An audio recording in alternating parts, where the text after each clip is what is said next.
Yalionikuta mtandaoni sehemu ya pili. Wanasema katika dunia ya sasa, mitandao imebadilisha baadhi ya maisha ya watu. Kila mtu imeweza kumbadilisha kwa namna ya ajabu. Mitandao ya kijamii ni daraja linalotuunganisha na ulimwengu mzima kwa kubofya kitufe kimoja tu.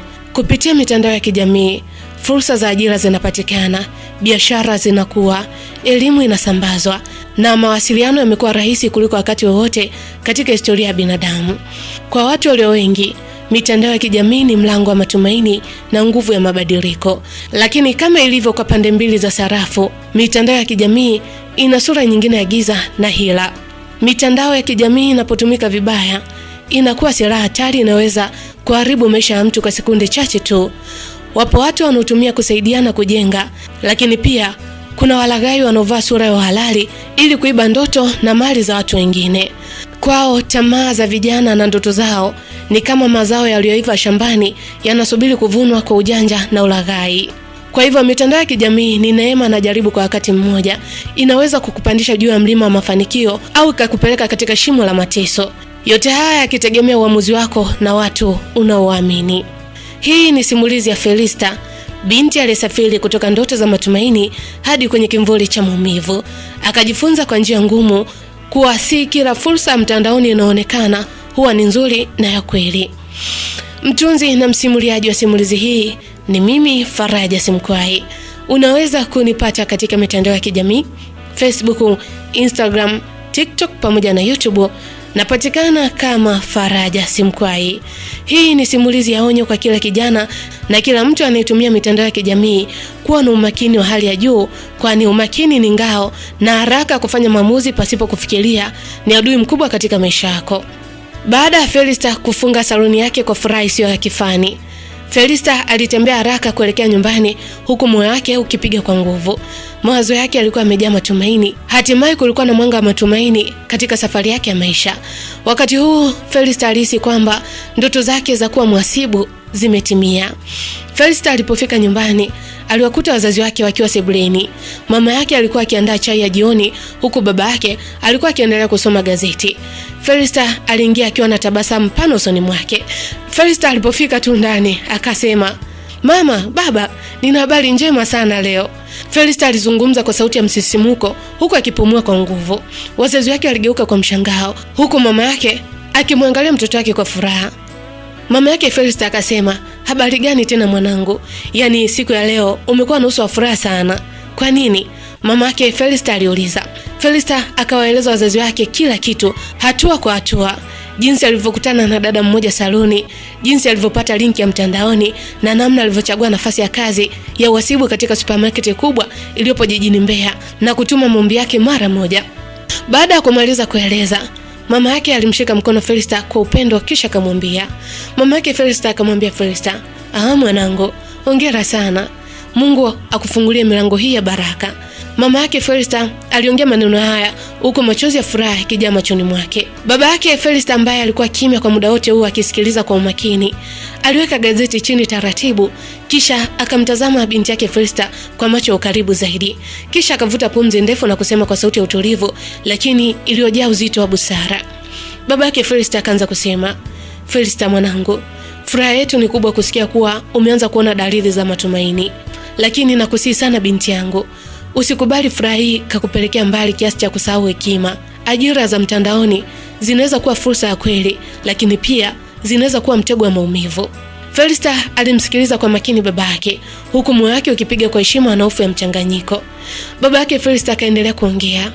Baba Felista akasema, "Felista binti yangu, maisha haya yamejaa watu wenye nia tofauti. Kuna watu wanaotoa fursa kwa dhati, lakini pia wapo walaghai wanaotumia tamaa na ndoto za vijana kama wewe kujinufaisha wao wenyewe. Felista, kabla ya kuamini mtu yoyote au ofa yoyote mtandaoni, hakikisha umechunguza kila kitu kwa kina. Usiwe na haraka ya kutoa taarifa zako binafsi au kuchukua hatua kubwa bila uhakika." Babake Felista akaendelea kuongea, akasema, "Felista binti yangu, maisha hayana nyongeza. Maisha hayana kurudi nyuma kama simu au kompyuta. Uamuzi mmoja unaweza kukupeleka kwenye mwanga na uamuzi mwingine ukakupeleka kwenye giza lisilo na mwisho. Hivyo mwanangu, kuwa makini sana. Wakati mwingine kitu kinachoonekana kizuri sana mbele ya macho yetu ndicho kinachoweza kutuangamiza. Felista alishusha pumzi na kutikisa kichwa kwa kuelewa. Kisha Felista akasema, asante sana baba kwa maneno yako ya hekima. Nitakumbuka na nitakuwa makini. Felista alijibu kwa sauti yenye heshima na shukrani. Mama yake pia Felista akaongeza kwa kusema, binti yangu, tunakuombea mwanangu. Mungu akutangulie katika kila hatua safari yako. Felista akasema, amina mama. Basi usiku huo Felista aliingia kitandani huku akiwa na mchanganyiko wa hisia, yani furaha na matumaini mapya na uzito wa maneno ya baba yake. Felista aliwaza kwa muda mrefu sana kabla hajalala. Felista akawa anawaza, je, fursa hii kweli ni halali? Na kama sio, nitawezaje kugundua mapema? Felista alikumbatia ndoto yake ya kuwa mhasibu huku akijiapiza moyoni mwake kuwa atachukua tahadhari kubwa, lakini ndani kabisa moyo wake hakuweza kuficha hamu yake ya kufanikisha maombi haya. Kesho yake Felista alienda saluni kama kawaida, ingawa maneno ya baba yake bado alikuwa akilindima kichwani mwake. Moyo wake Felista ulikuwa umejaa matumaini. Aliamini huu ulikuwa mwanzo wa maisha mapya. Kila mteja aliyeenda pale kuhudumiwa na Felista alikuwa kitabasamu, tabasamu murua, tabasamu la kweli. Lakini ndani ya moyo wake Felista alikuwa akingoja majibu kutoka kwenye ile supermarket aliyotuma maombi yake. Ilipofika saa 4 asubuhi, simu yake ilitetemeka kwa ujumbe. Moyo wake Felista ukadunda kwa kasi. Alijua lazima hii iwe taarifa aliyoisubiri kwa hamu. Haraka Felista alifuta mikono yake na kuichukua simu yake. Macho yake yaliruka kwa haraka kwenye skrini. Ujumbe ulisomeka hivi: habari Felista, maombi yako yamekubaliwa. Ili tuweze kukuhudumia ipasavyo na kuandaa usajili wako, tafadhali tuma kiasi cha shilingi 100,000 kupitia namba ya malipo ifuatayo. Akapewa namba. Pesa hii itagharamia ada ya fomu na maandalizi ya usaili. Ukishatuma utapokea ratiba ya usaili wako rasmi. Karibu kwenye familia yetu ya supermarket. Felista alipomaliza kusoma ujumbe huu, moyo wake ulijaa furaha. Alijihisi kama ndoto yake ilikuwa inakaribia kutimia. Felista alijikuta kirukaruka kwa shangwe pale saloni. Wateja pamoja na wafanyakazi wengine walikuwa kimtazama Felista kwa mshangao.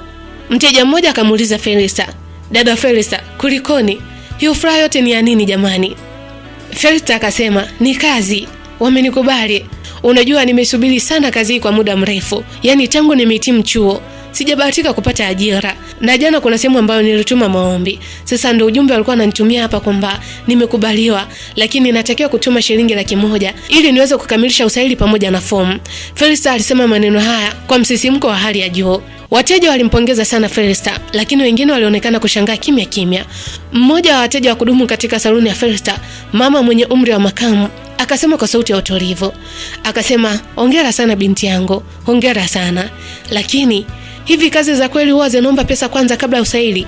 Swali hilo lilimfanya Felista kidogo kusita, lakini kwa haraka alikumbuka ujumbe ulivyokuwa umeandikwa kwa maneno mazuri na ya kitaalamu.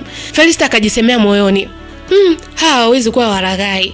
Ni supermarket kubwa, siwezi kuwapima kwa mashaka. Eti kwa nini nitume kwanza kiasi cha shilingi 100,000? Mimi nitatuma tu. Basi Felista akasema, mama, saizi si unajua kazi na connection. Lazima utoe kitu ili upate kitu. Hii ni kampuni ya uhakika, nina imani nayo. Yule mteja akasema sawa, lakini ni ushauri tu ambao nilikuwa nakupa binti yangu. Wewe ni kama mtoto wangu, kwa hiyo sitaki upotee. Basi Felista hakutaka kuyazingatia sana maneno ya yule mama. Felista alikaa pembeni na kuangalia akiba ambayo alikuwa nayo kwenye akaunti yake ya simu. Lakini Felista aligundua kuwa alikuwa na shilingi 80,000 pekee. Hivyo Felista akampigia simu mama yake huku akimwambia kwa shauku. Basi mama yake Felista alipopokea tu simu, Felista akaanza kuongea. Mama, wamekubali maombi yangu. Wamekubali mamangu, huwezi kuamini. Lakini kuna kitu kimoja tu ambacho nimepungukiwa. Mama yake akasema, binti yangu, sio kwa furaha hiyo. Haya, ni kitu gani hicho ambacho umepungukiwa, niambie. Felista akasema, mama, wameniambia kwamba natakiwa nitumie ada ya shilingi 100,000 kwa ajili ya maandalizi ya usaili. Mama, naomba unisaidie. Mimi nina 80,000 tu katika simu yangu. Naomba nisaidie hiyo 20,000 ili nijazie, nisije nikaipoteza hii nafasi. Mama yake Felista alinyamaza kwa sekunde chache, huku akijua kwamba mtoto wake ana furaha kubwa sana. Lakini pia alikumbuka maneno ya tahadhari ya baba Felista ambayo alikuwa anamwambia binti yake usiku. Mama yake Felista ikabidi amwambie Felista, binti yangu Felista, najua ni namna gani ambavyo umefurahi. Pia nakupa hongera sana. Hongera sana mwanangu. Lakini mwanangu, naomba usubiri kwanza. Usifanye haraka. Hebu nisubiri kwanza babako arudi, halafu tutaongea wote kwa pamoja. Maana mama yake Felista alinyamaza huku akitafuta maneno ya kuongea. Kisha akaendelea kusema, binti yangu, si mara zote ajira halali huwa zinahitaji pesa kabla ya usaili. Ndio maana nakwambia tusubiri kidogo, tusifanye haraka. Felista alikasirika kidogo kwa ndani, akahisi kama wazazi wake hawamwamini. Felista akasema, mama, nisubiri tena, wakati hii ndio nafasi yangu pekee. Na muda ni mdogo mama, kila mtu anatafuta kazi hazinisubiri mimi peke yangu. Mamake akasema, usijali binti yangu, hiyo pesa mimi nitakuongezea, lakini subiri niongee na babako kwanza, sawa? Felista akakata simu kwa hasira. Felista dakika chache baadaye alipopitia tena ujumbe ule kwa makini, aliona kipengele cha mwisho kilichoandikwa kwa herufi kubwa kuwa malipo ya ada lazima afanyike leo kabla ya saa 12 jioni, vinginevyo fursa yako itatolewa kwa mtu mwingine. Maneno hayo yaliongeza msukumo ndani yake Felista. Felista alianza kuhisi kama dunia inamshinikiza kufanya maamuzi ya haraka. Felista akawa anakumbuka maneno ya babake kwamba asiwe na haraka na ajira za mtandaoni. Basi Felista akawa anasubiri jioni ifike kwa haraka ili wazazi wake waweze kumsaidia hicho kiasi cha pesa kidogo kilichobaki. Wakati jioni inakaribia, mama Felista alikaa sebuleni huku akiwa na wasiwasi mwingi. Alikuwa akifikiria kwa kina kuhusu mazungumzo yake pamoja na binti yake Felista mchana. Mwanae alionekana mwenye furaha isiyo kifani, lakini ada ya shilingi 100,000 aliyodaiwa ili akamilishe usaili ilikuwa ikimsumbua kichwa. Maneno ya tahadhari ya mumeo usiku uliopita yalimrudia tena na tena. Maneno yale alikuwa ajira za mtandaoni zinaweza kuwa fursa au mtego.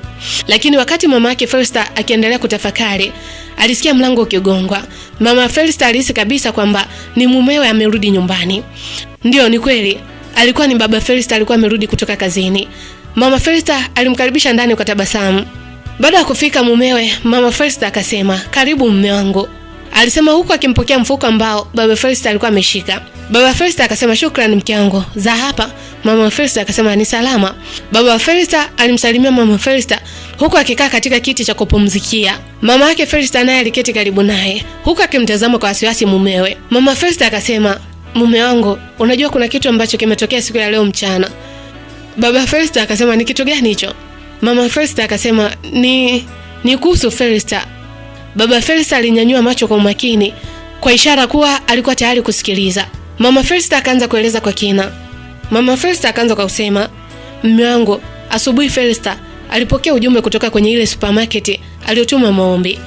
Wamesema amekubaliwa, lakini anahitajika kutuma shilingi 100,000 ili wakamilishe maandalizi ya usaili na kumpa fomu." Baba Felista alikaa kimya kwa sekunde chache akiendelea kufikiria, kisha akavuta pumzi ndefu na kusema kwa sauti ya kina. Akasema, "Mbona hii inaonekana ni dalili ya mtego?" "Mama Felista, jana binti yako si nilimwambia awe makini na ajira za mtandaoni.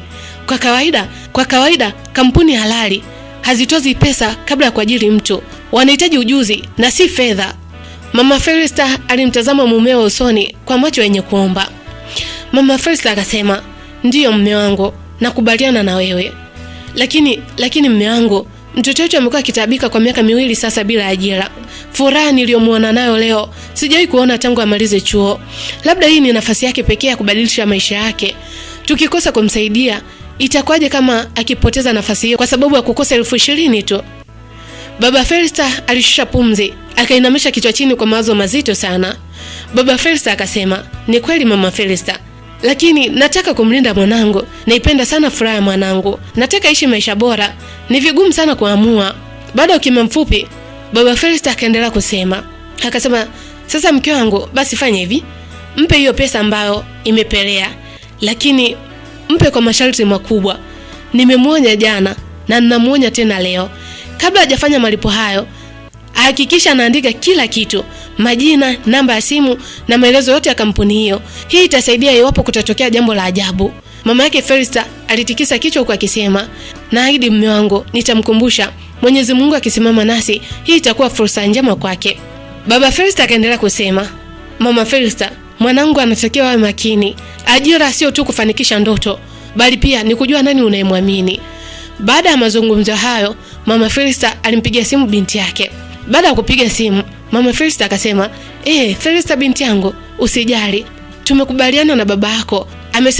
Amesema tutakuongezea pesa ili ukamilishe katika hiyo pesa iliyopungua iwe 100,000. Lakini kumbuka maneno ya baba yako. Amesema usiwe na haraka ya kuamini kila kitu. Hakikisha unahifadhi ushahidi wote wa mawasiliano yao." Felista aliruka kwa furaha upande wa pili wa simu. Felista akasema, "Asante mama, Asante sana. Mungu awabariki sana wazazi wangu. Hii ndio nafasi ambayo nimekuwa nikisubiri kwa muda mrefu sana. Basi mama yake Felista akamtumia hiyo pesa ambayo mtoto wake aliomba. Na Felista baada ya kupata pesa hiyo, moja kwa moja akaenda kwa akala na kutuma hiyo pesa. Dakika 5 baadaye alipokea ujumbe mpya. Ujumbe ule ulisomeka hivi: asante kwa malipo yako Felista.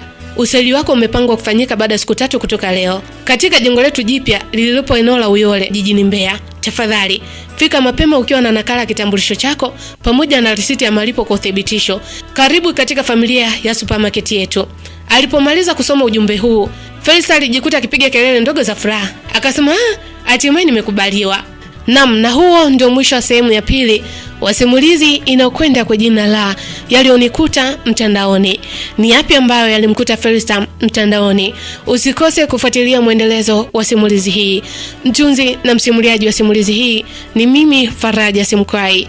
Unaweza kunipata katika mitandao ya kijamii Facebook, Instagram, TikTok pamoja na YouTube.